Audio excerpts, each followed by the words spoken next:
આજરોજ અમે અખિલ મહારાષ્ટ્રીયન યુવા સંગઠનના તથા વડોદરા શહેરમાં વસતા મહારાષ્ટ્રીયન સમાજના ભાઈઓ બહેનો એક આવેદનપત્ર ડીએસપી શ્રી ગ્રામ્યને આપવા આવેલ છે.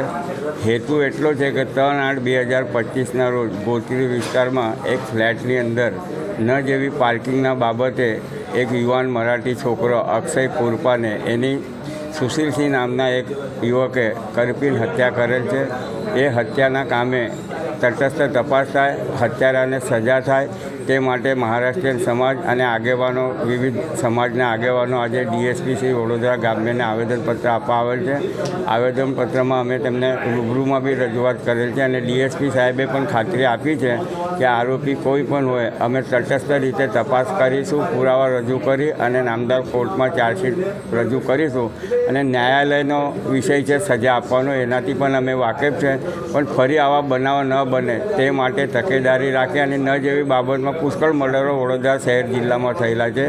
એના માટે પણ લોકોએ તકેદારી રાખવી જોઈએ અને આવો કોઈ નિસંસ હોય વારંવાર ન જેવી બાબતે ઝઘડાઓ કરતો હોય તો તેની જાણકારી બી નજીકના પોલીસ સ્ટેશનમાં આપવી જોઈએ. વિશેષમાં એવું જાણવા મળ્યું છે લોકવાયકાથી કે આ સુશીલસિંહ કંઈ ભાડે રહેતો હતો કે કોઈ સગા સંબંધી ન થઈ.